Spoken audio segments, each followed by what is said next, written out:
Assalamualaikum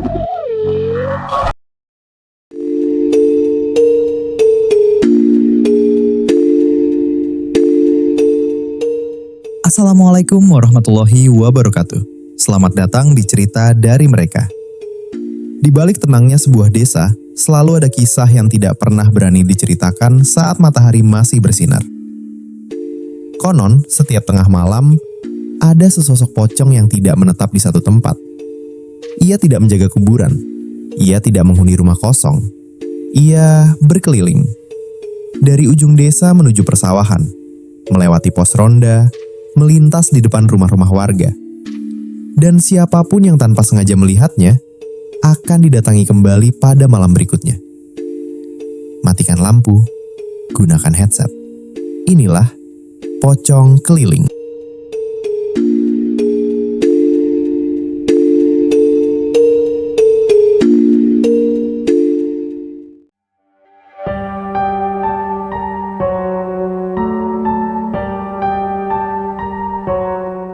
Desa Sumberjati adalah sebuah desa kecil yang dikelilingi hamparan sawah luas, kebun bambu, dan jalan tanah yang mulai sepi begitu matahari tenggelam. Setelah pukul 9 malam, hampir tidak ada lagi warga yang berani keluar rumah kecuali mereka yang memiliki keperluan mendesak. Di desa itu, malam selalu terasa lebih sunyi dibandingkan desa-desa lain. Hanya suara jangkrik, kodok dari pematang sawah, dan angin yang menggoyangkan dedaunan bambu yang menemani gelap.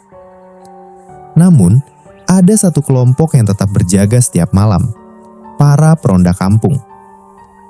Malam itu, seperti biasa, Pak Hadi, Pak Slamet, Joko, Wawan, dan Roni berkumpul di pos ronda yang berdiri di dekat perempatan jalan desa.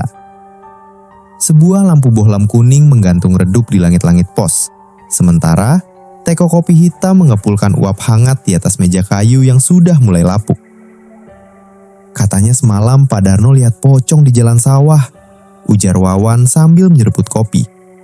Pak Hadi hanya tersenyum tipis. Itu cerita lama, jangan gampang percaya. Joko yang masih berusia 25 tahun justru terlihat penasaran. Kalau memang ada, kenapa cuma muncul malam Jumat? Pak Slamet menggeleng pelan. Bukan malam Jumat, tapi setiap malam. Bedanya, tidak semua orang bisa melihatnya. Ucapan itu membuat suasana seketika hening. Angin malam bertiup lebih dingin dari biasanya. Lampu di pos ronda berkedip beberapa kali seolah kehilangan tenaga. Tiba-tiba, terdengar suara anjing menggonggong dari arah barat desa. 1 ekor, lalu 2. Kemudian hampir semua anjing di kampung ikut menggonggong bersamaan. Pak Hadi berdiri. Itu aneh. Biasanya, anjing hanya menggonggong jika ada orang asing yang melintas. Namun malam itu, gonggongan mereka terdengar seperti sedang mengusir sesuatu yang tidak terlihat. Roni mengambil senter. Ayo kita cek. Kelima orang itu berjalan menyusuri jalan desa. Cahaya senter memantul pada jalan yang masih basah setelah hujan sore tadi. Kabut tipis mulai turun dari area persawahan, perlahan menutupi pandangan mereka. Beberapa puluh meter dari pos ronda, mereka berhenti. Di kejauhan, terlihat sesuatu berwarna putih. Diam, tepat di tengah jalan. Joko mengangkat senter lebih tinggi. Ada orang? Tidak ada jawaban. Pak Hadi memanggil dengan suara lantang. Siapa di sana? Tetap sunyi. Saat mereka melangkah mendekat, sosok putih itu perlahan bergerak. Bukan berjalan, melainkan melompat. 1 kali, 2 kali, 3 kali. Semakin dekat, wajah Joko mulai pucat. Itu pocong? Pak Slamet langsung menarik lengan Joko. Jangan disenter terus. Namun semuanya sudah terlambat. Cahaya senter tepat mengenai wajah sosok itu. Wajahnya pucat kebiruan. Kain kafannya kusam dan penuh tanah. Di bagian kepala terlihat bekas ikatan yang mulai terurai. Yang paling membuat bulu kuduk berdiri adalah matanya.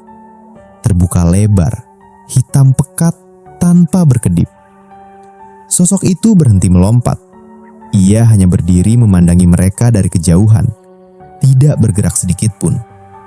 Angin mendadak berhenti, suara jangkrik menghilang.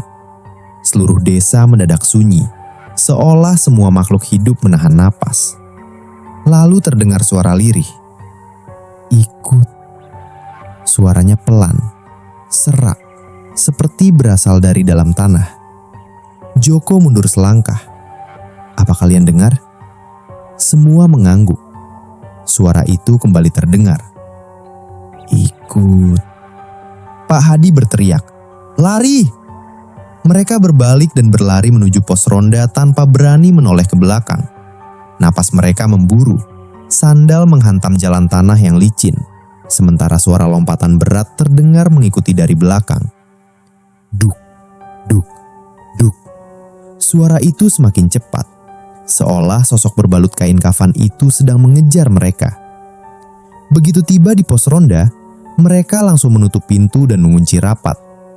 Joko mengintip dari celah jendela. Jalan desa kosong, tidak ada siapapun. Tidak ada pocong, tidak ada suara lompatan. Semua menghela napas lega. Namun, rasa lega itu hanya bertahan beberapa detik. Dari belakang pos ronda, terdengar suara yang sama. Duk, duk, duk. Perlahan mengitari bangunan kayu itu, seolah sesuatu sedang berkeliling. Pak Slamet memejamkan mata. Dengan suara gemetar ia berbisik, "Ya Allah, ternyata cerita orang-orang selama ini benar." Tidak lama kemudian, terdengar suara mesin sepeda motor mendekat. Itu adalah Maman, tukang ojek desa yang baru saja mengantar penumpang dari kecamatan. Wajahnya pucat pasi. Ia menghentikan motornya dengan napas tersengal. Saya juga melihatnya," katanya terbata-bata. Semua orang menoleh. Maman menunjuk ke arah jalan utama desa dengan tangan gemetar. "Itu pocong, bukan diam di satu tempat. Dia berkeliling desa. Dari jalan makam, ke sawah, lalu ke setiap gang. Saya hampir ditabraknya." Ucapan Maman membuat seluruh peronda saling berpandangan. Kini mereka sadar, sosok yang mereka lihat bukanlah penunggu kuburan biasa. Ia sedang berpatroli, berkeliling, dan entah sedang. Keesokan harinya, kabar tentang apa yang dialami para peronda menyebar ke seluruh desa Sumberjati. Tidak ada yang berani mengatakannya dengan suara keras, tetapi bisik-bisik terdengar di setiap teras rumah, warung kopi, hingga musala selepas sholat maghrib. Katanya pocong itu keliling kampung. Pak Hadi sampai lari terbirit-birit. Maman juga lihat sendiri. Sebagian warga percaya, sebagian lagi menganggap itu hanya halusinasi karena ronda hingga larut malam. Namun, menjelang matahari tenggelam, hampir semua pintu rumah sudah tertutup rapat. Anak-anak dilarang bermain di luar, dan jalan desa yang biasanya masih ramai hingga pukul 9 malam, kini sudah lengang sejak pukul 7. Maman, satu-satunya tukang ojek yang masih menerima penumpang malam, sebenarnya ingin berhenti bekerja sementara. Namun, keadaan ekonomi memaksanya tetap mencari nafkah. Malam itu, sekitar pukul 11:30, seorang pemuda dari desa sebelah meminta diantar pulang setelah menghadiri acara keluarga. "Mas, berani lewat jalan makam?" tanya pemuda itu. Maman memaksakan senyum. "Kalau muter jauh, bensinnya habis." Motor tua miliknya melaju perlahan menembus dinginnya malam. Cahaya lampu depan membelah kabut yang semakin tebal. Jalan desa terasa jauh lebih sunyi dibanding biasanya. Tidak ada suara televisi dari rumah warga. Tidak ada orang duduk di gardu. Bahkan suara jangkrik pun seolah menghilang. Sesampainya di tikungan dekat pemakaman umum, mesin motor tiba-tiba tersendat. Berbet, berbet, lalu mati. Maman mencoba menyalakannya kembali. Sekali, 2 kali, 5 kali, tetap tidak menyala. "Kenapa sekarang?" gumamnya panik. Pemuda yang dibonceng mulai gelisah. "Mas, jangan lama-lama." Belum sempat Maman menjawab, terdengar suara yang sangat mereka kenal. Duk, duk, duk. Suara lompatan itu datang dari balik pepohonan bambu di sisi makam. Pelan, teratur, namun semakin lama semakin dekat. Pemuda itu menoleh dengan wajah pucat. "Itu suara apa?" Maman tidak menjawab. Tangannya gemetar saat mencoba menyalakan motor sekali lagi. Masih gagal. Suara lompatan kini sudah berada di pinggir jalan. Duk, duk, duk. Kabut yang semula tipis mendadak bergulung lebih pekat. Dari balik putihnya kabut, perlahan muncul sesosok tubuh terbungkus kain kafan yang tampak kotor dan robek di beberapa bagian. Kepalanya miring ke kiri, sementara kedua matanya terbuka lebar menatap lurus ke arah mereka. Pemuda itu menjerit, "Pocong!" Sosok itu tidak langsung mendekat, ia hanya diam, seolah sedang mengamati. Lalu perlahan melompat ke tengah jalan, tepat di depan motor Maman. Jarak mereka kini hanya sekitar 10 meter. Tiba-tiba terdengar suara lirih, seperti bisikan dari tenggorokan yang kering. "Jangan lewat." Maman merasakan seluruh tubuhnya lemas. Keringat dingin mengalir di pelipis meski udara malam begitu dingin. Dengan sisa keberanian, ia memejamkan mata sambil mengucapkan ayat-ayat yang masih ia hafal. Anehnya, tepat setelah itu, mesin motor menyala sendiri. Brum. Tanpa berpikir panjang, Maman langsung memutar gas sekuat tenaga. Motor melesat melewati sisi kanan sosok pocong itu. Saat melintas, Maman sempat melihat wajahnya dari jarak sangat dekat. Bukan wajah orang tua, bukan pula wajah yang asing, melainkan wajah seorang lelaki desa yang seperti pernah ia kenal, tetapi tidak mampu ia ingat. Sesampainya di rumah penumpang, pemuda itu turun dengan tubuh gemetar. "Saya tidak akan lewat jalan itu lagi, Mas." Maman hanya mengangguk. Ia segera memutar balik motornya, memilih jalan memutar yang lebih jauh. Namun, saat melewati persawahan, ia melihat sesuatu yang membuat darahnya terasa berhenti mengalir. Di setiap persimpangan jalan desa, selalu ada sosok pocong yang sama. Bukan banyak pocong, melainkan satu sosok yang seolah selalu muncul lebih dulu di setiap jalan yang akan ia lewati. Maman membelok ke kanan, pocong itu sudah berdiri di sana. Ia berbalik ke kiri, sosok yang sama kembali terlihat. Ia memilih jalan memutar melalui kebun pisang. Pocong itu sudah menunggu di ujung jalan. Seakan-akan makhluk itu mengetahui setiap rute yang dipilihnya. Dengan napas memburu, Maman akhirnya berhasil tiba di rumah menjelang pukul 1 dini hari. Ia langsung mengunci pintu dan tidak berani keluar lagi. Pagi harinya, warga dikejutkan oleh penemuan jejak aneh di jalan utama desa. Bukan jejak kaki manusia, bukan pula jejak hewan, melainkan bekas tanah kuburan yang membentuk titik-titik memanjang menyerupai bekas lompatan. Jejak itu terlihat mengelilingi seluruh desa, melewati pos ronda, rumah-rumah warga, surau, hingga berakhir di depan balai desa. Pak Hadi, Pak Slamet, dan beberapa warga mengikuti jejak tersebut dengan hati-hati. Namun, ketika mereka sampai di ujung desa, jejak itu mendadak menghilang. Seolah pemiliknya lenyap begitu saja. Saat semua masih kebingungan, seorang nenek tua bernama Mbok Sari keluar dari rumahnya. Wajahnya terlihat sangat pucat.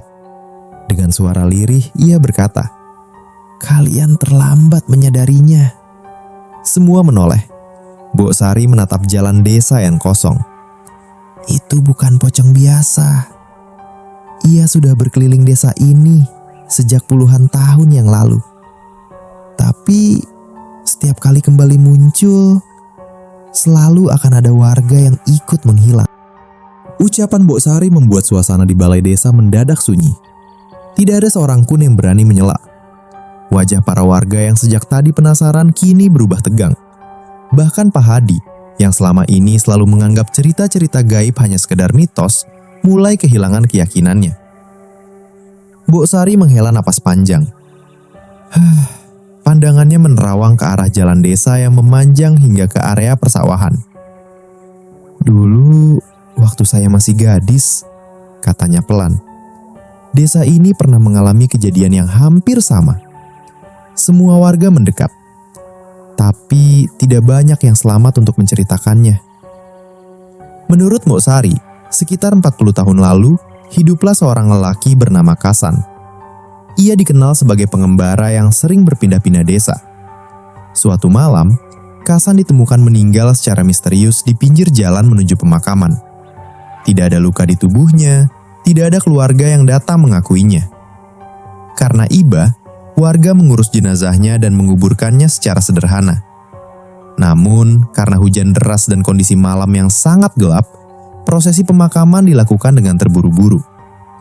Ada beberapa orang tua yang saat itu sempat mengingatkan agar ikatan kain kafannya dilepas dengan sempurna sesuai adat pemakaman setempat. Sayangnya, peringatan itu diabaikan. "Besok saja dibenahi," kata salah seorang warga saat itu. Tetapi esoknya, makam Kasan sudah tampak aneh. Tanahnya bergelombang. Bekas lompatan kecil terlihat mengitari makam. Dan sejak malam berikutnya, muncullah sosok pocong yang terus berkeliling desa. Bukan untuk menakuti, melainkan seperti mencari sesuatu yang belum selesai. Sejak cerita itu berakhir, desa kembali tenang selama bertahun-tahun. Sampai akhirnya, teror yang sama muncul kembali sekarang. "Tapi kenapa baru sekarang?" tanya Joko. Bok Sari menggeleng. "Itulah yang harus kita cari." Malam berikutnya, ronda kembali dilakukan. Kali ini jumlah warga yang berjaga lebih banyak. Hampir 15 orang berkumpul di pos ronda dengan membawa senter, kentongan, dan beberapa pengeras suara. Sebagian membawa kitab suci untuk berjaga-jaga. Meski begitu, tidak ada yang benar-benar merasa tenang. Tepat pukul 12 malam, angin dingin berembus dari arah makam. Lampu-lampu rumah warga berkedip bersamaan. Seekor burung hantu melintas rendah sambil mengeluarkan suara melengking yang membuat bulu kuduk meremang. Lalu, terdengar suara yang kini sudah sangat mereka kenal. Duk, duk, duk. Semua terdiam. Suara itu datang dari arah selatan desa. Pak Hadi memberi isyarat agar semua tetap tenang. Namun, belum sempat mereka bergerak, kentongan di ujung kampung dipukul bertalu-talu. Tong, tong, tong. "Itu dari rumah Pak Wiryo," teriak seseorang. Seluruh warga berlari menuju rumah tersebut. Sesampainya di sana, mereka menemukan pintu rumah terbuka lebar. Lampu ruang tamu masih menyala.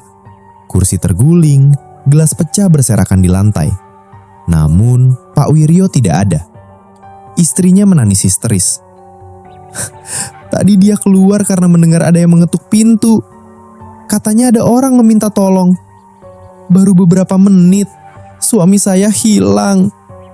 Di halaman rumah, terlihat bekas tanah basah membentuk jejak lompatan yang mengarah ke jalan desa. Pak Hadi dan beberapa warga langsung mengikuti jejak itu. Jejak tersebut melewati kebun singkong, melintasi jembatan kecil, lalu menuju area persawahan yang dipenuhi kabut. Semakin jauh mereka berjalan, udara terasa semakin dingin.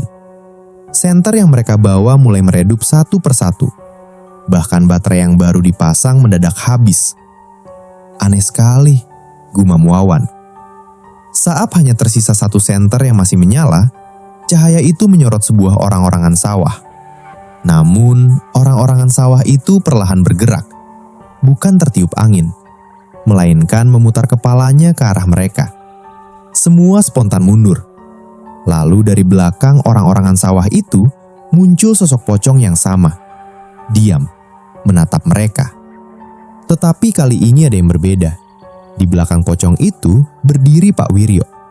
Tubuhnya kaku, wajahnya pucat, matanya kosong. Ia berdiri tanpa berkedip, seolah kehilangan kesadaran. "Pak Wiryo!" teriak Joko. Pak Wiryo tidak menjawab. Ia hanya mengangkat tangan perlahan, lalu menunjuk ke arah pocong di depannya. Dengan suara yang bukan seperti suaranya sendiri, ia berbisik, "Jangan, ikuti." Seketika pocong itu melompat, bukan ke arah warga, melainkan ke arah Pak Wiryo. Tubuh Pak Wiryo langsung ambruk ke tanah. Saat para warga berlari menghampirinya, sosok pocong itu lenyap begitu saja, seolah ditelan kabut. Pak Wiryo masih bernapas, tetapi tubuhnya sangat dingin. Setelah beberapa saat sadar, ia menangis tanpa henti. Aku diajak keliling. Dia bilang masih ada yang harus menemaninya." Kalimat itu membuat seluruh warga saling berpandangan dengan wajah pucat.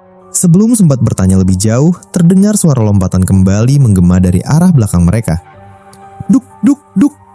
Namun kali ini, bukan hanya satu, melainkan dua suara lompatan yang bergerak mengelilingi hamparan sawah dalam gelap. Tidak ada yang tahu apakah suara kedua berasal dari pocong lain atau dari seseorang yang baru saja diajak berkeliling. Malam setelah Pak Wiryo ditemukan, desa Sumberjati berubah seperti desa mati. Begitu azan maghrib selesai berkumandang, seluruh pintu dan jendela rumah langsung ditutup rapat. Tidak ada lagi suara anak-anak bermain di halaman. Warung kopi yang biasanya buka hingga tengah malam, kini tutup sebelum pukul 8 malam. Bahkan para peronda yang biasanya berani berkeliling kampung, kini memilih berjaga di satu titik. Tak seorang pun ingin berjalan sendirian. Pak Wiryo masih terbaring lemah di rumahnya. Sejak malam itu, ia mengalami demam tinggi dan terus menyigau. Jangan suruh aku ikut. Aku capek. Dia belum selesai. Setiap kali mengucapkan kalimat itu, tubuhnya bergetar hebat. Anehnya, telapak kakinya selalu dipenuhi tanah hitam yang lembab, seolah ia baru saja berjalan jauh, padahal ia tidak pernah meninggalkan tempat tidurnya. Mbok Sari datang menjenguk bersama Pak Hadi dan Joko. Setelah memperhatikan keadaan Pak Wiryo beberapa saat, wajah nenek tua itu semakin muram. Ia belum benar-benar kembali, ucapnya lirih. Maksudnya? Tanya Pak Hadi. Raganya ada di sini, tapi sebagian jiwanya masih dipaksa berjalan bersama pocong itu. Kalimat itu membuat bulu kuduk semua orang berdiri. Malam harinya, warga sepakat mengadakan doa bersama di musala desa. Mereka berharap suasana kampung kembali tenang dan teror segera berakhir. Hampir seluruh warga hadir. Lantunan doa memenuhi ruangan kecil itu mengalahkan rasa takut yang sejak beberapa hari terakhir menyelimuti desa. Namun tepat pukul 12 malam, lampu musala tiba-tiba padam, gelap. Hanya cahaya bulan yang masuk melalui jendela. Lalu terdengar suara yang membuat semua orang membeku. Duk, duk, duk. Suara itu bukan berasal dari luar, melainkan dari halaman musala. Tidak ada seorang pun yang berani membuka pintu. Suara lompatan itu terus menyitari bangunan. Pelan, teratur, seolah ada sesuatu yang sedang menghitung jumlah orang di dalam. Tiba-tiba terdengar suara ketukan di pintu. Tok, tok, tok. Semua saling memandang. Kemudian terdengar suara seorang laki-laki dari luar. Tolong, buka. Itu aku, Maman. Joko spontan berdiri. Itu suara Maman. Ia hendak membuka pintu, tetapi Mbok Sari segera menarik lengannya. Jangan, itu bukan Maman. Beberapa detik kemudian, suara itu kembali terdengar. Kali ini persis seperti suara Pak Hadi. Joko, buka pintunya. Aku di luar. Pak Hadi yang berada di dalam musala langsung memucat. Itu suaraku. Ketukan semakin keras. Tok, tok, tok. Disusul suara lompatan yang kini terdengar tepat di depan pintu. Duk, duk, duk. Beberapa anak kecil mulai menangis ketakutan. Para ibu memeluk anak-anak mereka sambil terus berdoa. Tak lama kemudian, suara itu mendadak berhenti. Sunyi.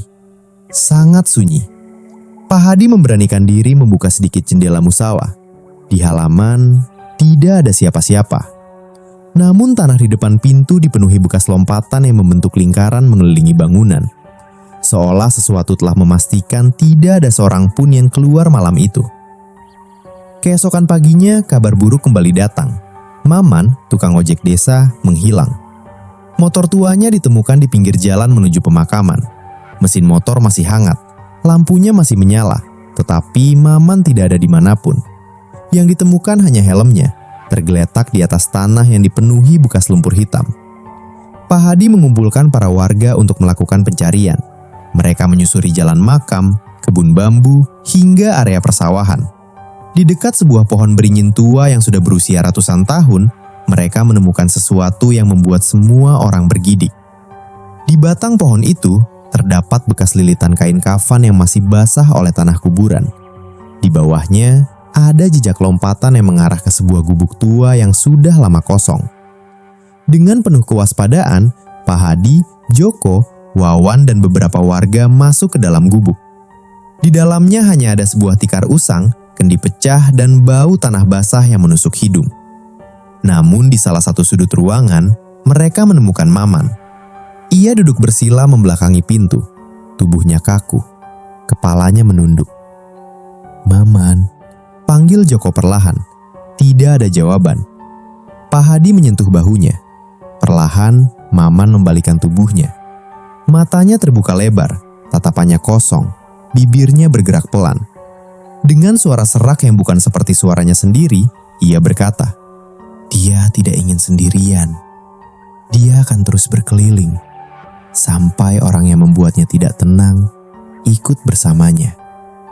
Belum sempat mereka bertanya lebih jauh, tubuh Maman mendadak kejang hebat. Angin dingin berembus masuk ke dalam gubuk, meski semua pintu tertutup.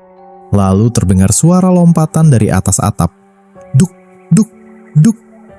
Seluruh warga mendongak. Atap bambu tua itu bergetar pelan. Debu berjatuhan. Kemudian, terdengar suara kain bergesekan tepat di atas kepala mereka. Pak Hadi mengangkat senter. Cahaya itu menyorot langit-langit gubuk. Dan di sana, sesosok pocong sedang bergelantungan terbalik. Wajahnya hanya berjarak beberapa puluh sentimeter dari wajah Pak Hadi. Matanya yang hitam pekat menatap tanpa berkedip. Lalu bibirnya bergerak perlahan. "Malam terakhir."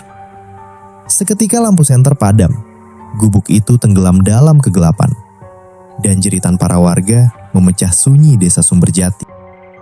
Jeritan para warga menggema dari dalam gubuk tua. Dalam kegelapan, mereka saling bertabrakan saat berusaha mencari jalan keluar. Suara napas yang memburu bercampur dengan bunyi kain bergesekan dan lompatan yang menggema di atas atap. Duk, duk, duk. Pak Hadi meraih tangan Joko dan berteriak, "Keluar, jangan berpencar!" Begitu mereka berhasil keluar dari gubuk, angin malam bertiup sangat kencang. Pepohonan bambu bergesekan mengeluarkan suara berderit panjang. Awan hitam menutupi cahaya bulan hingga seluruh area persawahan berubah menjadi lautan gelap. Saat cahaya senter kembali menyala, gubuk itu sudah kosong. Tidak ada pocong, tidak ada Maman. Yang tersisa hanyalah bau tanah kuburan yang menyengat dan sepotong tali pengikat kain kafan yang tergelepak di lantai. Mereka segera membawa tali itu kepada Mbok Sari. Begitu melihatnya, wajah nenek tua itu langsung berubah pucat. "Ini ikatan kafan yang tidak pernah dilepas." Semua warga saling berpandangan. Mbok Sari lalu menceritakan sebuah rahasia yang selama puluhan tahun disembunyikan oleh para sesepuh desa. Saat Kasan dimakamkan 40 tahun silam, hujan turun begitu deras hingga prosesi penguburan dilakukan tergesa-gesa. Dalam kepanikan, beberapa orang lupa melepaskan seluruh tali pengikat kafannya. Lebih buruk lagi, tidak ada seorang pun yang kembali memeriksa makam itu keesokan harinya. Sejak saat itulah, arwah Kasan dipercaya tidak pernah menemukan ketenangan. Ia terus berkeliling desa yang pernah menjadi tempat peristirahatan terakhirnya. Bukan untuk membalas dendam, melainkan seperti seseorang yang tersesat, mencari jalan pulang yang tak pernah ia temukan. Namun, setiap orang yang melihatnya terlalu lama atau menjawab panggilannya akan ikut diajak berkeliling, hingga perlahan kehilangan kesadaran, bahkan nyaris kehilangan nyawa. Pak Hadi menggenggam tali kafan itu erat.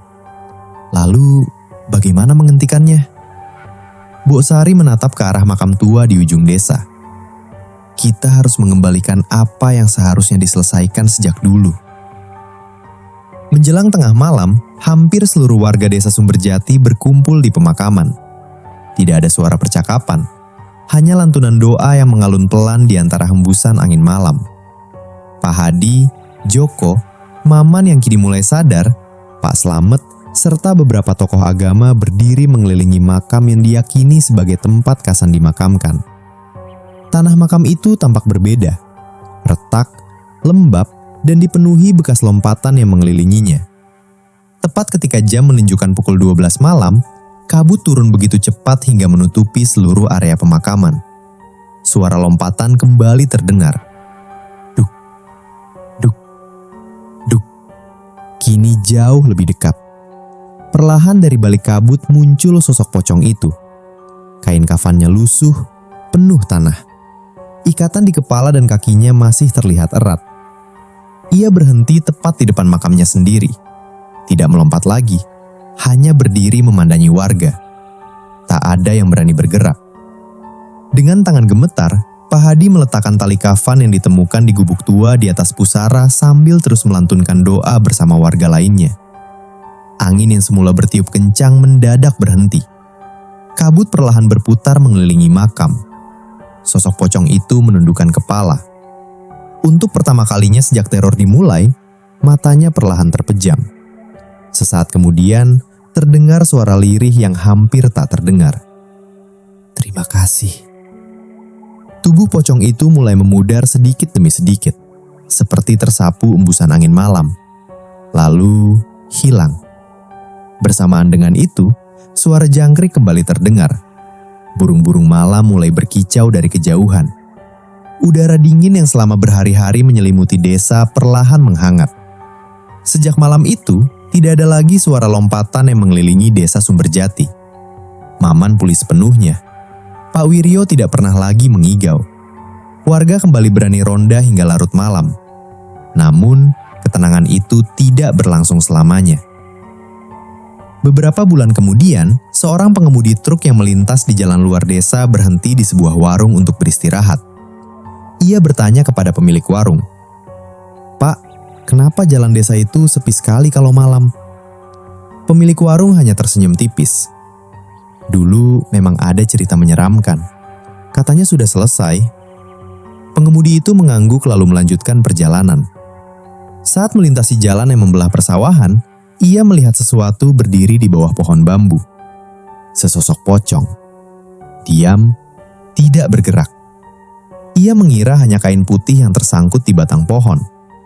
Namun ketika truknya melaju menjauh, melalui kaca spion, ia melihat sosok itu mulai melompat mengikuti truknya. Duk, duk, duk. Suara itu semakin jelas, semakin dekat, lalu menghilang tepat ketika truk keluar dari batas desa Sumberjati. Keesokan paginya, warga menemukan jejak tanah kuburan di jalan raya yang mengarah ke desa lain. Sejak hari itu, beredar cerita dari mulut ke mulut di berbagai kampung. Konon, pocong keliling tidak pernah benar-benar musnah. Ia hanya berhenti berkeliling di satu desa untuk memulai perjalanan di desa berikutnya. Dan hingga kini, masih ada tukang ojek malam, sopir truk, serta para peronda yang mengaku mendengar suara lompatan itu dari balik kabut. Duk, duk, duk. Jika suatu malam kalian mendengarnya, apapun yang terjadi, jangan pernah menoleh. Karena bisa jadi yang sedang berkeliling adalah pocong keliling yang sedang mencari teman perjalanan berikutnya.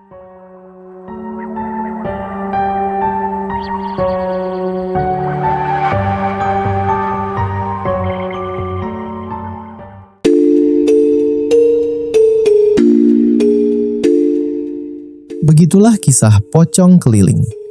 Teror yang dialami para peronda, tukang ojek malam, dan warga kampung mengingatkan kita bahwa tidak semua hal dapat dijelaskan dengan logika. Ada kalanya, malam menyimpan rahasia yang hanya bisa dirasakan oleh mereka yang pernah mengalaminya. Percaya atau tidak, di banyak desa masih beredar cerita tentang suara lompatan misterius yang terdengar menjelang tengah malam. Sebagian menganggapnya hanya mitos. Sebagian lagi bersumpah pernah melihat sosok berbalut kain kafan melintas di jalan yang sepi. Terima kasih sudah mendengarkan cerita dari mereka. Jangan lupa subscribe, like, dan bagikan.